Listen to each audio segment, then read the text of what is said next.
This week's podcast with Brandy Prather of beStitchMe is sponsored by the Embroiderers Guild of America and Avlia Folk Embroidery. The biggest needle arts event of the year is the annual EGA National Seminar. This year's edition, Broadway Bound, will be held August 24 to 28 in New York City. Registration is now open through June 15. Learn more at egausa.org. In the education wing of EGA, there is a new class coming up called Freestyle Hoop Embroidery, taught by J. Marcia Mitchler.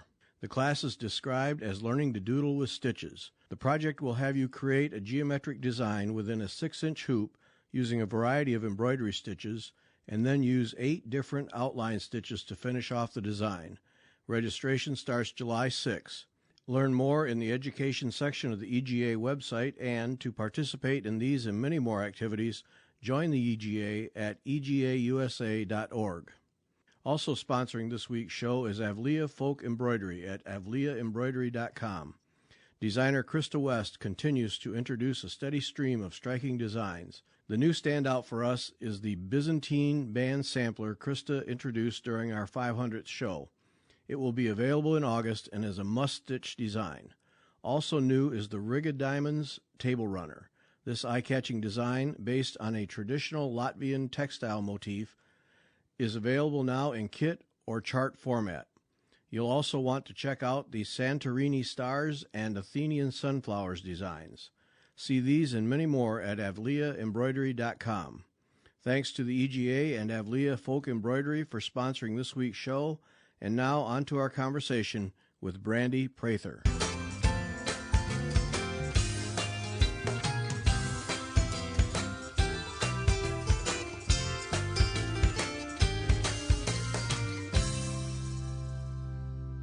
Welcome back. I'm Gary Parr. And I'm Beth Ellicott.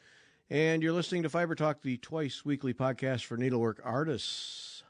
Our artist this week from beStitchMe, Brandy Prather. Brandy, welcome. Thank you. I'm so glad to be here today. Oh, this is going to be fun. So we've got 2 things to talk about. We've got dyeing thread and dyeing fabrics, and then we have a new shop. You're opening a new shop, so we get to talk about that. So much fun. Yeah, so 3 hours from now we'll be finished, so it'll be great. Yeah. Right, that's right. Lots to discuss. All right, now when we have somebody opening a shop who has an established business dyeing thread and fabric, my first question is, which came first, stitching or dyeing? Oh, definitely stitching. I've been stitching since I was 13. I don't know how long it's been then, like over 25 years. So, no, I've been stitching for a long time. And I recently, I would say in the last 5 to 6 years, got into dyeing fabric for myself. And then the whirlwind of beStitchMe came. What made you jump into dyeing fabric? Getting on social media and realizing there was more than white. Right. Yeah, so I don't know what happened. Like one day I just remember scrolling through some new, I guess it's when I discovered social media, because for the longest time I just assumed the only thing that existed was Michael's and Joann's cross-stitch kits until I started branching out and finding like little shops. I was like a sheltered cross stitcher. So that's when I discovered hand dyed fabrics, and I was like, oh, I can just do this myself. And that's what I started doing, and it just turned into so much more. Now there's a theme for a show. What's it like to be a sheltered cross stitcher? Yeah. Well, I'm one who starts a lot of projects and rarely has finishes. I just get so excited, like this is all new. It's not just dimensions kits. Nothing against it though, because some of them are fantastic, but there's so much more to it. Beth, you realize we're on the verge of putting together a special EGA guild of people who start a ton of stuff and never finish. That's right. Yeah. I would be right up there. Yeah, I have like 100 whips. Yeah, see, we got something going here. Yeah. Yeah. But with 100 whips, that's not a big deal. I know. Maybe I should do 200. Right. One for every day of the week. Not every day of the year. Yep. Hey, I'm getting there, and I'll probably be there. There's so many fun projects out there. I can understand. It's like, I'll I'll just start this one. Won't take me any time. And then the next shiny object. Right? Yep. That's true. Yeah. So you discover that it doesn't have to be white, and you say, all right, I can dye my own stuff. So we start in the kitchen with the pots and pans and dye packets. I didn't do the kitchen because I was really, I read all the hazard warnings, and we had 6 kids, so it's like, okay, I don't want to poison anybody. I don't really know what I'm doing here. So it actually started in my garage. But I would wash it out in the tub the first couple times I did it for myself, and my husband was like, it is staining the bathtub. And I was like, I know, I'm sorry. But it finally came out after months of scrubbing. So that's, and then I just got a utility sink in our basement because it did not matter if I got it messy. So right. That's kind of where I started. It was the garage. And even, every time we run around on our, I don't know, like our anniversary time of the year when we started, my oldest daughter, she's like, do you remember when we started in the garage? It's like, yeah, this is crazy. So what is the garage? Is it like a witch's cauldron with a hose running from the house? And no, it really wasn't. It was me carrying out if I needed water, like in a big bucket, or like like a 5-pound or a gallon bucket. It was a mess, but it was very small. Like I just dyed stuff for myself, and then the leftover I had, I was like, well, hey, let's throw it up on Etsy. Let's see if we could sell a couple of pieces just for fun. And we did. So. And that's what took off, huh? Yeah. Yeah, it really did. And I think it's exciting. And I think just my whole family, even my kids, we're all very artistic and into the arts, and it was just meant to be. Yeah. Now, is it, do you start with the RIT dye? Is that the standard starting spot? I have never used RIT dye. I went straight for the fiber reactive dyes. So. Oh. I never tried the RIT dyes. But that's a good start. I mean, a lot of people who hand dye their own start with that, and they're, from what I hear, amazing and do well. But I didn't go that path. I just dove right in after weeks of research and trying to figure out what's the best method. It was a lot of learning. Yeah. Well, Beth just dyed a beautiful yellow linen for me that I'm anxious to get started on. So, yeah. Right. And the Procyon dyes, Procyon, Prochem, I think they're the same. Yeah. They come out with so many beautiful colors, but I know I went to a quilt show, and that's how I started. You bought 3 colors, and then you mix those 3 colors in varying amounts, and then you got like 30 colors when you were done. And there's just like, oh, what else can I dunk in the dye bath? I know. My kids were a little worried about their T-shirts at the time. It's like, oh, I think that needs to be dyed. Can I have that? Same here. Like when my kids, we just go get packets of white T-shirts. I'm like, oh, what gift could I make for you today? Or do you want your sheets dyed? That's right. So you do a bunch of research, but then I got to believe that once you start dyeing and trying to be serious about it, that the learning curve absolutely starts all over. The research just simply tells you the basics, but there's no way. Oh, absolutely. Experience is the only thing that gets you to be able to control it. It really is. And I wish I had a mentor because it's been so much trial and error. You're like, well, I won't do that again. But it's been fun. And I think I've just learned so much over the last several years that I'm really excited for what the future will bring, because if I look back, 4 years from today, I'm like, ooh, what the heck was I thinking? But you just learn so much. I learn something new every day, so it's fun. So it's a lot of experimenting. I'm sure of that. Yeah. So you start with cloth. At what point? I mean, you put it on Etsy, and does it take off quickly for you? And pretty soon you're buying bolts and bolts of. Oh no, it actually was a really slow process. I would say it probably took like a year and a half before I moved off of Etsy. It took a lot of me trying to promote. It was a slow process. Like, it wasn't like this huge quick thing. I will say that COVID was thankfully a huge accelerator for me, because a lot more people, I think, were stuck at home and finding more hobbies, which was wonderful. So I think that was a big jump for me. But Etsy was really slow. I mean, there's so many wonderful fabric dyers out there. I would say the competition is real. Yeah, yeah. Yeah. Well, yeah, that's something I wonder about because we really do have a lot of dyers, and you get, there's just a lot of creative fabric out there, Yeah, colors and amazing. modeling, and and then you have people like Beth who just do it on her own, just Yeah. because she enjoys doing it. That there becomes some real competition where at some point in the recent past, I don't think that was so much the case. Yeah, I remember when I got started, I didn't know, or when I did my research for how many other people died, I didn't know there was that many. But in comparison to what there is today, there is so much. So I would assume that it had grown over the last couple of years with the amount of people who've been jumping into hand dyeing. So, yeah, I mean, wonderful competition. But I also think that there's room for a lot of people because So do I. Yeah. I think people like different things. You can find, and that way, dyeing linen is kind of scary nowadays if you're just dyeing it yourself because, it is an experiment if you're not doing a lot of it, and Right. it's expensive. So sometimes it's like, okay, do I want to pay this amount for a piece of linen and dye it myself and it not come out, or do I just want to wait and order it from somebody where I know that I'm getting the color I want? Right. And there's something to be said for that, Yeah. And the variety, I feel like it's kind of like an artistic touch for every one of the dyers out there. We all have our own style and different colors. So I mean, it's wonderful that we have so much, especially, to choose from. So. Yeah. And one can never have too much fabric. No, you can't. So when people say, it's just too much, I'm like, you may need to be stitching faster. There is no such thing. There's no such thing as too much fabric. Right.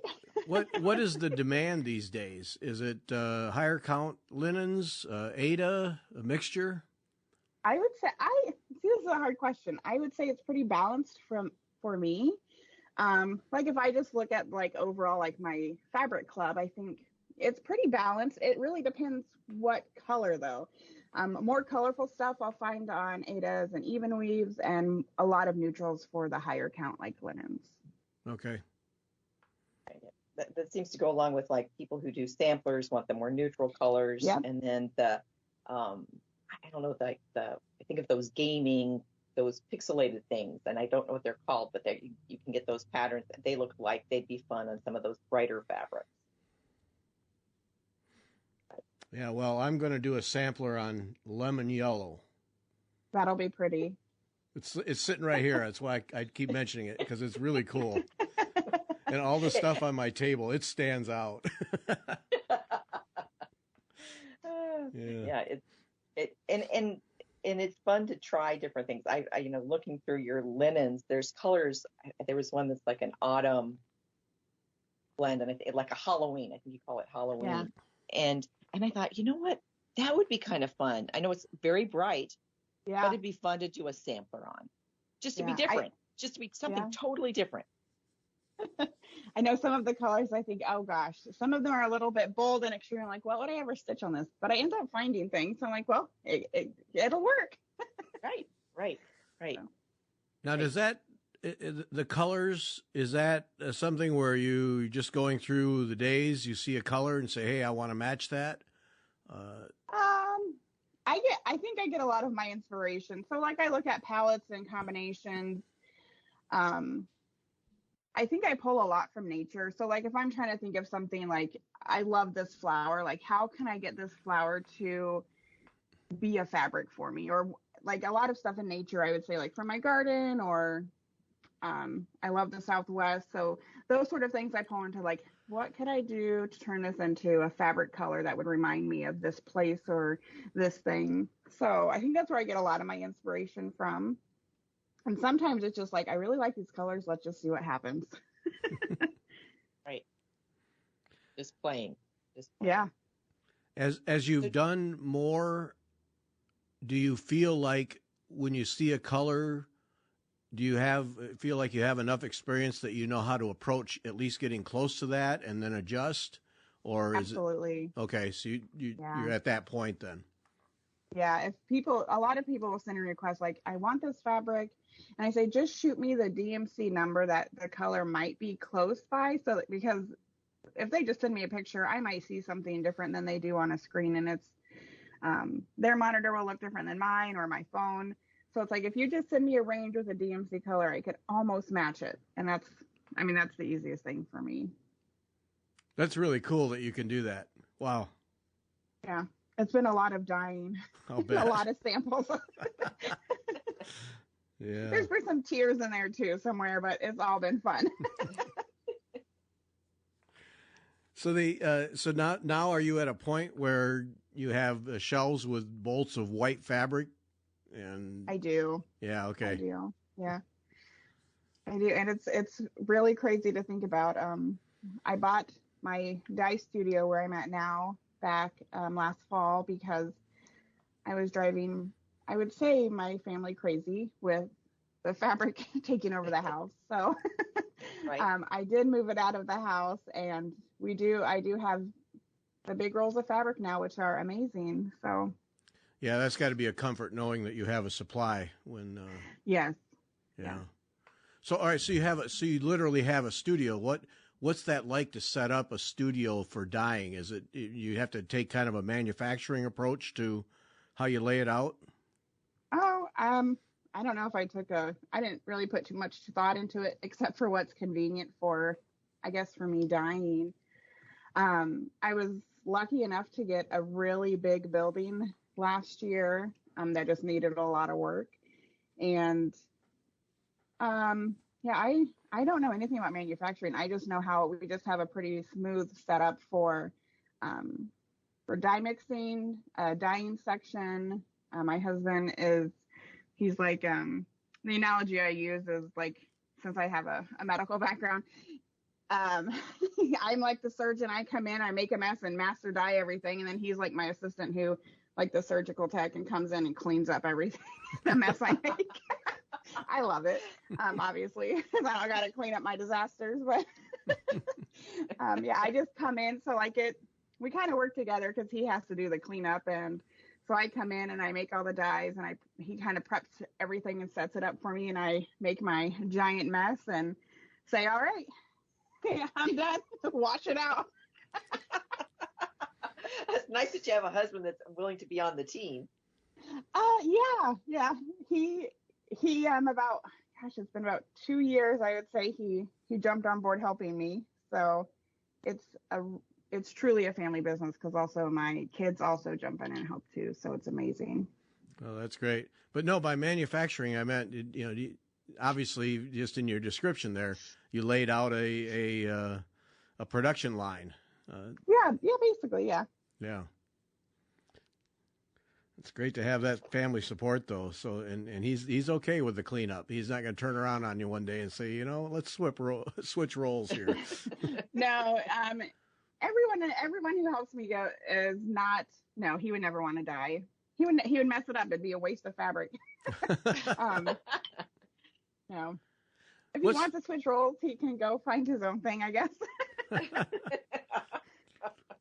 What are the safety factors that are involved? Because you don't want to breathe that dust, so there has to be some things put in place, I got to believe, just to make sure you don't get some lung disease. Absolutely, and I did make that mistake last year. So mask, especially when mixing dyes, is a must because you don't think that powder you're gonna breathe it in. But there's one day I showed them. I had a white N95 mask, and I used a peach color, so the really fine dye powder. And when I was done mixing it, you could just see my whole mask was covered on the outside with that dye powder, and on the inside it was not. So if you're not wearing a mask and you think you're safe, just a couple times, you're not. I got really sick last year because I made the mistake during an ice dye. I was in a hurry. I was probably overworked and tired. I did not throw a mask on when I did an ice dye, and I ended up getting a bronchial asthma because of all the dye powder I breathed in, and it took me months to get better. So safety is really important if dyeing. I learned the hard way. Yeah. Right. And we always tell people, because we do dye at our local library, and we'll ice dye, and we'll Yeah. pull out masks for people. You want to wear, because all you need to do is sneeze. Yeah, you don't realize, like, walking around the shop, like, we only have a certain blocked off section for dyeing. Like, those little particles will float through the air. So that's why we keep everything lit, everything cleaned. Around the dye making area, you can see small particles. So I think it's very important for masks. I mean, that's the biggest safety thing. Like, if you get it on your skin, it washes off, but we do wear gloves, but gloves break. So Right. You know, yeah, and the you get mask is busy. the biggest thing. Yeah. Yeah, you get busy, and then all of a sudden you look down and you're like, oh, look, I have pink and purple, and there's a little green on my hands. Yeah, when the shop opens, you'll know what colors I dye by my forearms, because it's like, oh, well, yeah, I got certain colors this week. Yes. And it does come off. I think that stuff is the dye itself. Once it's in the dye powder, even, it's not toxic. That's not the toxic. It's the particles. It's the particles that are bad. Yeah, it's the particles you breathe in. So the biggest key is to make sure you always wear a mask when mixing, and until it's in liquid form. So the dyeing area where you do the mixing, that's all closed off. I assume exhaust fan and. Yep, that's a separate section of the building. So my building is broken up from, like, fabric storage, and then where we serge and prep silk, and then where the storefront's going to be. And everything's kind of grouped off and sectioned off into separate rooms. Okay. All right. That's just interesting to me, that how you go about that. Then, so when does thread enter the picture? At some point, you just decide, hey, I want to try some thread too? Gosh, when did I start doing that? I want to say late 2020 maybe, or early 2021, but I don't remember, but it was around there. I don't know why I decided. I think I just had a couple people ask if I would do some over dye threads, and I was really wanting to do silks because for one, they're super expensive, and I'm kind of a cheapo sometimes. But I really wanted to get into dyeing that. That was so much harder to learn than fabric. It is still a learning process for me. So, but they have been very fun to learn, and I do have a whole new silk color line coming out when the shop opens, and that I've been working on for the last year, so I'm very excited for that. Silk harder to dye than cotton? There's got to be a difference. There is I would not say it's hard. I've never dyed cotton thread. Okay. So I don't know, but just from the fabric aspect, I would say the colors are very different than what I would expect. So, like, if sometimes, like, I think I'm dyeing a deep blue, I might get purple on silk. So the colors are very different, and there's several different processes you could use as well. So now you have variegated threads and solid colored threads, and how does that variegation get done? Is that a hand thing, or? Yes. Okay. It's hand. So, yep, it's whatever method I use for it, then I just lie it out and put the colors where they need to go for the variegation, and let it do its thing. So then you control how rapidly or slowly the variegation occurs within a length of thread then. Yeah. Well, I could control the colors, and then I have it's really gets scientific once you really start talking about, like, the color making process and the time, and we look at humidity factors and heat and all that good stuff. So I have a very set process, so everything is done the same, like, and controlled. So each time I do it, that if everything's correct, that color will pretty much be the same every time. It's got to be fun to watch. I need to make a trip. It is. Well, the chemistry of it is fascinating to me, and then the interaction with the thread or the ground cloth, and then there's some art involved too. So it's just fun. It's not like you can stand there and I'm just speculating, but I'm assuming you got to be on top of your game all the time. You can't just go into automatic mode with these things. No, not really. And and I think that has been some experimenting for me. Like I think I could do like, oh, I've done this 1,000 times. I'll go do it. And then if I'm off my game or, not having a great day, my fabric will reflect that. And I'm like, okay, well, this is going to be a scrapped batch. So I really if I have a pretty strict schedule for my dyes, and if I'm not feeling it that day, then I'm probably not going to dye that day, because I think it's a mental thing for me artistically. Like I have to be in the mood for it. I never go into a dye session where I'm like, I don't want to do this, because I think it reflects on the work that I do. So I agree. yeah. Is it you got to control how much time? It's got to get at some point quite exhausting or tiring to do that work. You got to watch yourself, or you start getting sloppy just because you're tired. Oh yeah, like if I'm tired and I've been working all day, I won't do a dye batch at the end of the day. I don't want to do that.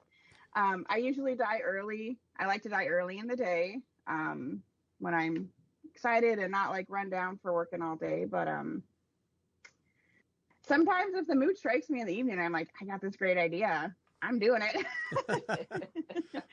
So, Right. but Yeah. but I also, this is my passion. Like it is very hard for me not to be like, I don't want to dye today. Like I live and breathe this, and I love it. So I don't foresee a time or me being like, oh, I don't want to do this today.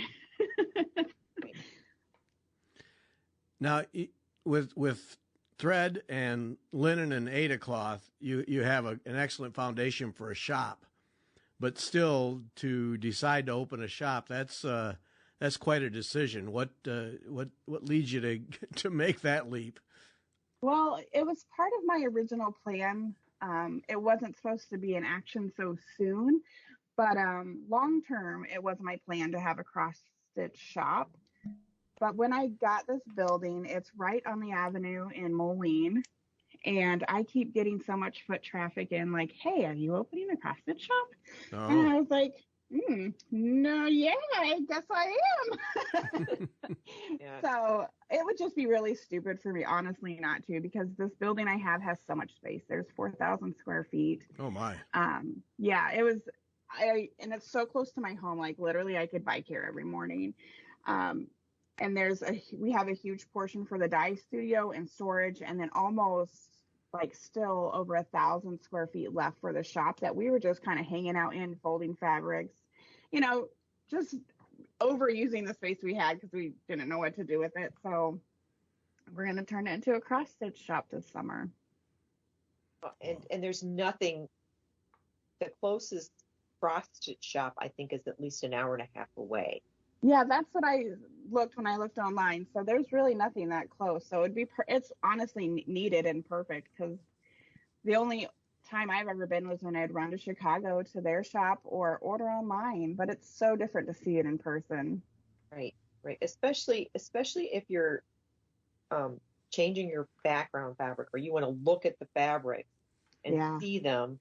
It's nice to see them in person. And also when you have models on the walls, you look at, you see a picture and you're like, okay, yeah, that's all right. But then you see it stitched in person, you're like, oh yeah, I want to do that one. That makes a huge difference.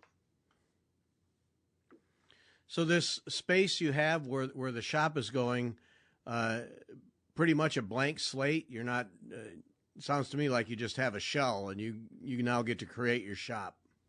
Yeah. It was before, I want to say, like a screen printing shop, and then out of the front they sold their shirts and sweatshirts for like the sportswear in our city. So we just kind of regutted the whole front and changed it to fit our needs, and then we saved the back workshop area for the dyeing, so it could be separate, there's no intermingling, and it's perfect. You're going to be the only shop owner who comes out in apron and arms covered in dye. I put a lot of thought into this. Like, what would my store hours be so that I could dye separate from when the shop is open? But right. I will still have dye on my arms, because that lasts for a couple days. Right. So that's so we're gonna primarily cross stitch, but gonna be the full thing. So fabrics, It will charts, be. threads, the whole shooting match. Yeah. Lots of fabric, obviously. That's going to always still be my main thing is fabric and silk. So there will be lots of that. So what goes through your head when you're selecting threads from other people and you have your own line? There's got to be some interesting exchanges in your mind about, well, mine's better than this, or. Oh, absolutely not. I never say mine is better. I really admire other people's work too. So I would never say that mine's better. It's just would be comparing like burger places too. Like, everyone's different. Sometimes I don't always want to go eat at Five Guys, or there might be something else I want to go try. So I think variety is really good. And I know I'm not the only one, and I shouldn't be. So I still use like other people's silk because it was called for with a pattern, and I think that's important. And then sometimes I dye my own almost the same. So I guess it just depends. Okay. I really try to match and dye my own because I like to use it, especially because anything I stitch, I'm going to put in models in my shop.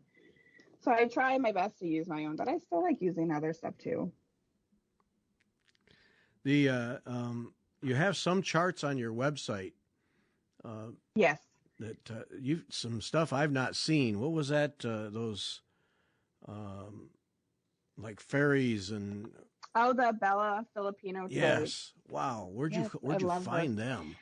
I don't exactly remember if somehow I got directed toward their Facebook group, and then I touched base with the designer and was able to get his charts. But now he's all over the place. Like his stuff is even on 1-2-3 Stitch. So he's out of the Philippines, and I love his charts. I have so many of them kitted up, ready to go.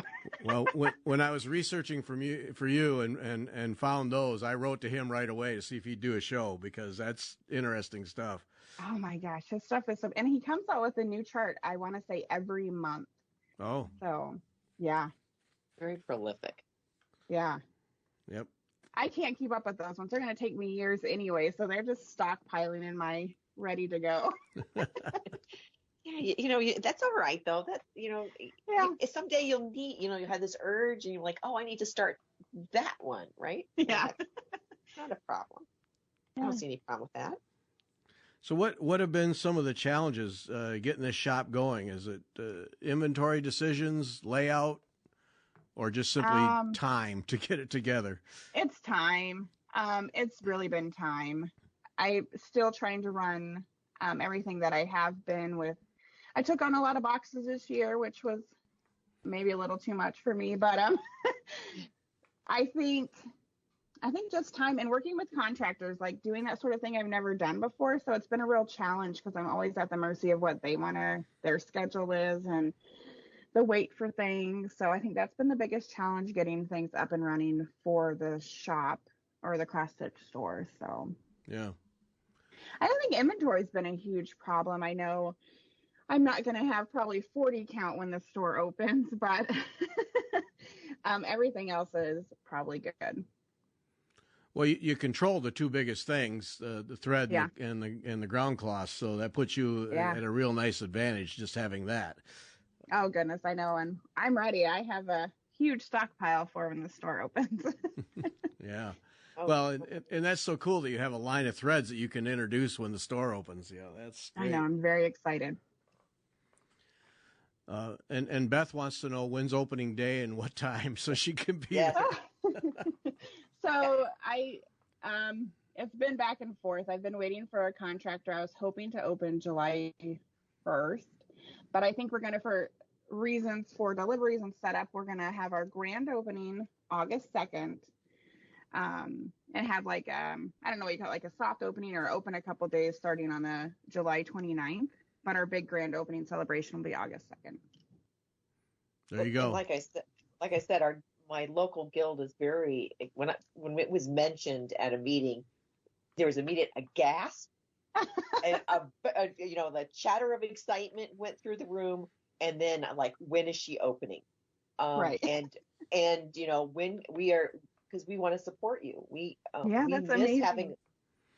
having a local shop. And yeah, you can order things online, and I do, but to be able to physically go into shop, look at threads, look at charts, look at fabric, there's something to be said for that. And Yeah. and it's fun, and we've discussed, depending on what you have available, whether you'd have room for us to meet as a group and stitch Oh, I there. will.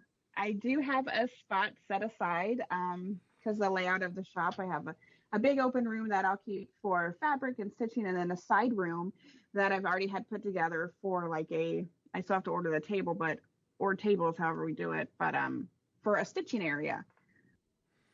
Well, that'll be perfect. Yeah. So I'm we'll be excited. joining you. We'll be joining you. Yeah. Because it's fun to meet at a shop rather than just meeting it at a coffee shop, Yeah. right, or the library or wherever. Because then you kind of see the other things that are there to stitch. It's just a different atmosphere, and it's fun. So, looking forward to that. Now, if you have that kind of space, then that suggests classes are on the horizon too. I have thought about the classes. If time would allow, what I've thought honestly first is like for the younger kids, like teenagers or even younger. I would like to do classes with them. And then I even have them come in and dye their own fabric, like have it be like a group of classes, like, a 3 or 4 thing. So they could dye their own fabric, cross stitch on that fabric, and get their own kit. So I put some thought into that. I'm not 100% sure yet, but something fun, especially for the kids and teenagers who want to try something new or get into cross stitch. Yeah.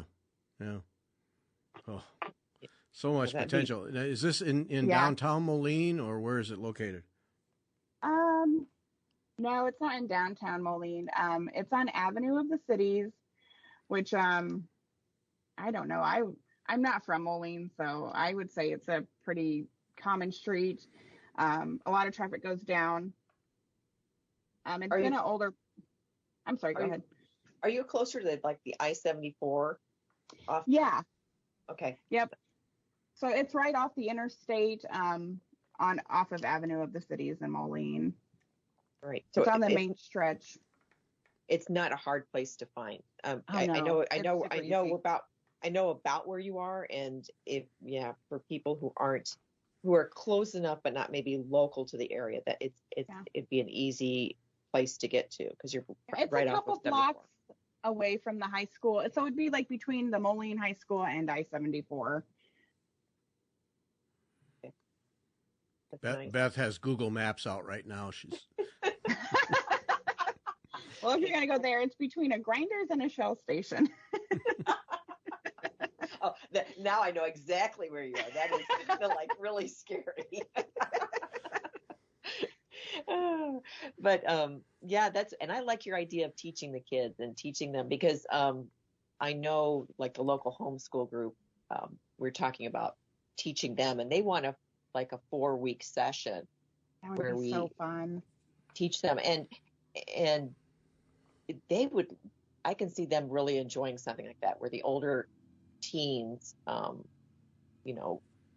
dye their own fabric and then do something with it, because then there's a sense of pride, I dyed my own fabric on this, it's just not the normal whatever. Yeah, absolutely. I know. So our kids ranges from my oldest is almost 18, and then we have a 5-year-old, and she has been dyeing fabric since she was 3. So I'll get the colors all prepped up for her, and she'll come in and she'll dye some fabrics that I have set out, and she loves it.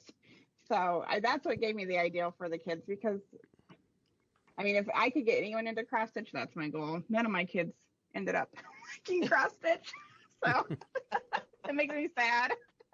Oh, and I understand, because my daughter stitches, but she doesn't do cross stitch. She does kind of more free form. Okay. Thing. But none of mine either. Crap. She just wants to dig through my stash and take my thread. So yeah.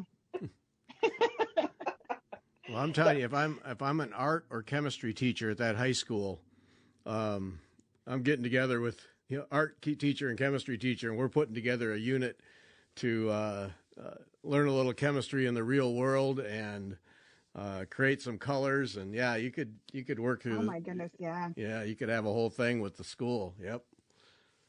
Right. The other question I have for you is, have you thought about maybe even holding a day retreat since you've got such a big space? I haven't, but that's a good idea. Yeah, because we have done a little dyeing with people at the library, like I said, and but again, we don't normally dye linen there. We dye the cotton for quilting, because that's what most of the people do. But I could see something like that where you got the opportunity to maybe dye a piece of linen for your own project, and then you buy the kit, you have the kit. I don't know, just a thought. Yeah, I like or that even idea. or even just getting together and stitching for a long day, Yeah, I mean, that would work as well, because they will have the space for that. So Right. Yeah, be careful, Brandy. Beth is a professional enabler, so I'm just warning you. And I take it all in. I'm like, let's go for it. I'm just like, we're doing it. And my mind is going. I'm like, okay, I need to get together with Brandy, because that's one of the problems. There's several places people go to hold workshops. If you're going to have a teacher come in, we all often don't have a spot to do that. We're competing with the very big quilt guild in the area, and a lot of times they've booked everything up because they have a lot of classes, and we're scrambling to find a place to have a teacher that we could have consistently over several days. And I'm thinking, maybe Brandy. Yeah. Maybe we could talk about that, because that would be great, because I think it'd be a win for our guild and for your shop. You get people in. Absolutely. Oh, that would be fun. Be careful, Brandy. Right. I'm warning you. Yeah, I'm taking notes. All these little ideas. Oh, Brandy. I'm glad my husband can't hear this right now, because he's like, don't do anything else. Just stop jumping into everything. He's like, give us a break. So our materials, the shops and, well, anybody who's involved in this hobby have really had a hard time getting threads and linen and really anything. Is that getting better for you? No. No? Okay. It goes in its waves. I know the latest, I had a couple of people reach out to me, and they're concerned for the 40 count linen, and I'm like, so am I. We're just going to impatiently wait. And it goes in its waves. Like, there was a time last year or the year before when we couldn't get even weaves, and I was like in panic mode, like, oh my gosh. But it just goes in its cycles with what they're producing. So we just have to impatiently wait and not freak out. Now, what's that like when, say, 40 count, you can't get 40 count now, you want it, you need it. When it becomes available, how do you prevent yourself from overbuying? I mean, obviously, if it becomes available, you want to get as much as you can, because you don't know when the next, what lies ahead. Is that a complete guess? It is. And honestly, I hate buying like that, because I don't really want to get stuck with that much fabric. Well, I mean, I know I'd use it up eventually, but I would honestly wouldn't have the money to just overbuy like that anyway. Yeah. So, I mean, I have to just still make smart business decisions. Like, even though like it ran out, I mean, next time it might be 32 count linen we're low on. So it's just really unpredictable. And I just kind of buy based on what I'm selling and what my clubs are doing, and a little bit extra. Okay. So. Because, see, it's an interesting thing for small businesses these days. I do a lot of cycling, and the same problem exists in the bicycle world that exists in the needlework world. Parts and pieces and bikes are just not available. And I was reading an article the other day about shops that had ordered 2+ years ago, and now the bikes are coming in and they don't want them.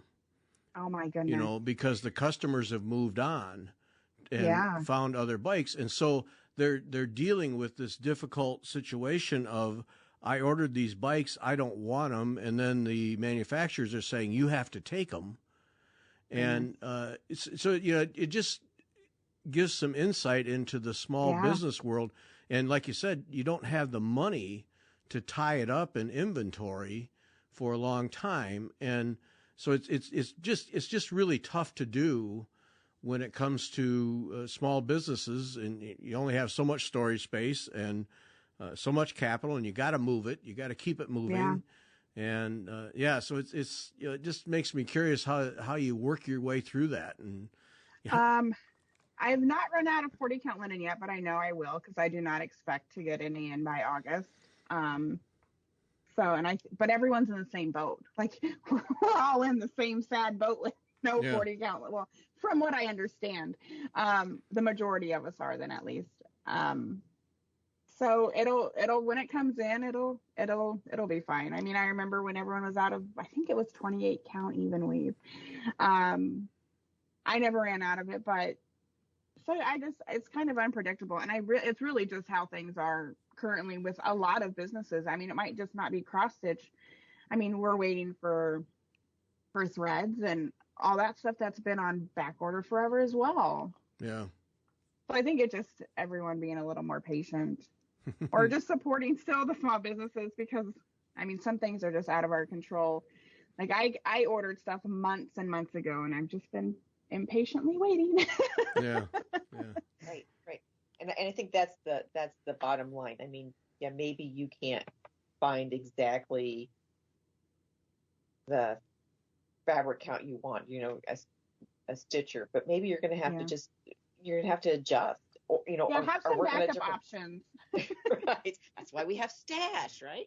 Yeah. I mean, really exploring just more than one count anyway is amazing, but I mean, I would say majority of people anyway, if they don't want 40 count, they know what other count they want, and I have it. So I haven't run into any like huge things that I feel like is a complete setback, because we're going to all experience that kind of shift in demand, and we can't control what Cyber's producing. So right. Just being patient. Yeah, the Zweigert, the people who produce the base materials, geez, I'm sure they're just running around the clock trying to keep up. Oh my gosh, I can't even imagine. Yeah. And that's the kind of thing too, where you talk about when you're tired and you die, and you have a batch you have that basically is useless to you.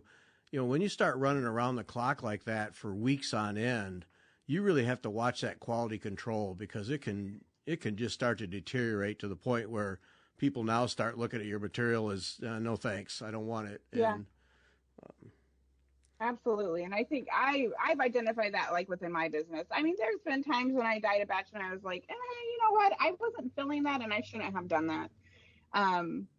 But I think that's also just being mindful and still keeping a work-life balance. That's really important to me. And I will say that I'm the worst person for it, because, like, when you love something so much, you just want to go and go and go, like I have with beStitchMe. But I have really like, hey, this is my cutoff now. I go home in the evenings, I spend time with my family. And that's really important to me as well. And it gives me time to recharge for the next day. And I find myself being more productive and energetic for what I love. Yeah, it's that balance is important. People think about it as I just want time off of work. But I did an editorial for the magazine I edit not too long ago. I'd listened to a podcast with some guys in the military, and sleep was the topic, and the experimenting that they have done with Coast Guard helicopter rescue crews, and of course, like the pilot, when the pilot sits in that seat, it isn't just his life, it's everyone else who's in that craft, plus the person they're trying to save.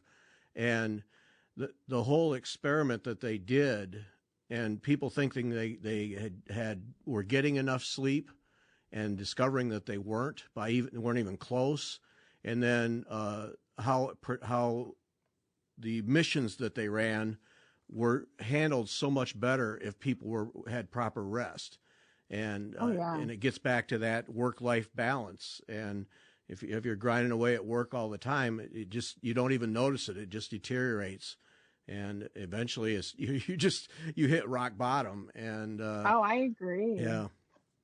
I mean, when I started out working, I was still working full time as a nurse, and I was doing beStitchMe when I would come home from work and after getting the kids to bed, and then I would do that till like 2 or 3 in the morning and just cycle through that and do it all over again, like go to work, come home. And it would, I mean, I didn't burn myself out, but gosh, I was tired and I don't know how I did it. I did not enjoy that part because I do like my sleep now that I have a more balanced life. Yeah. Even if it means there's a wait time for fabrics, I will keep that because my time with my kids is more important than, getting your fabric a little bit quicker. I'm not Amazon. Right. And that's good to note. I think sometimes people think everything is Amazon, and and that's sad. You got to remember there's people on the other end that you're ordering from, and they have other lives, and we need to be patient. And I am grateful for all the support. Really, I am.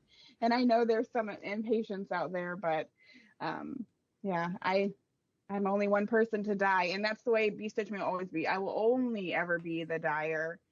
I will not bring anyone else to dye. Unless Octavia, when she grows up, she's like, hey, can I was like, absolutely, kid. I'll probably be 60 by then. You can jump right in. Oh, so my fun. back and feet will be killing me. Yeah, you can do Oh, it. they already do. So what happens with all of this that's going on? Do you have time for personal stitching, or is that just gone by the wayside? I haven't the last 2 months, I will say that. Last year I did a model stitch for somebody, so I didn't have any personal stitching. I was just so sad, but I do get time, like in the evenings. I try to at least get an hour in a day. Okay. So yeah, it's really important for me to still stitch because it makes me feel better. Well, good for you that you take that personal time to do that. I need it. I mean, it's why I'm doing this. If I had to do all this and never get a stitch, I would start to get a little bit angry. Yes. Yeah. So what are your what do you stitch when you do? Is it larger pieces, smaller pieces, a mixture? Oh, definitely larger. Of course, we already know you have 500 whips, so. Yeah, I have been tempted just to do like one of those little wee ones just to say I have a finish, because that would take me like a weekend. But no, I love like the big heaven and earth designs. Most of my stuff is larger pieces. So yeah, if I can find a small one, I am going to have a finish for my son this month because I'm trying to grind it and get it done and make it into a pillow for him. But yeah, it'll be my first finish in like this year. I love that. Go small. I had 10 finishes this month. They're each 30 stitches, but I got them done. It counts. And sometimes I'm like, I'm not gonna start a new project till I finish something, and then I'll go do like a little tiny, super tiny one. Be like, well, new start. Here I come. A woman after my own heart. I totally understand. See, you get something done, and then you're like, okay, I can start 2 projects then, right? Yeah. Like, it was big, Yep. It was just silly because I'm like, I'm the one making all the rules. Just start it. Just do it. Just do it. Yeah. Yep. Well, Brandy, this has been fantastic. Congratulations so far, and looking forward to that shop. So for people who are looking, beStitchMe.com, and she has an Instagram account and a Facebook account too, so you can find her anywhere. And fair warning, when you go to beStitchMe.com and start looking at threads and linen, be careful. You'll want one of each. So, and then in August, we're going to have the new shop open up in Moline, and great fun all the way around. Brandy, thanks so much for doing this. Oh, thank you. Yep. Looking forward to it, and good luck to you. Thank you so much for having me on today. Yep, you bet. Thank you. Thanks to everyone for listening.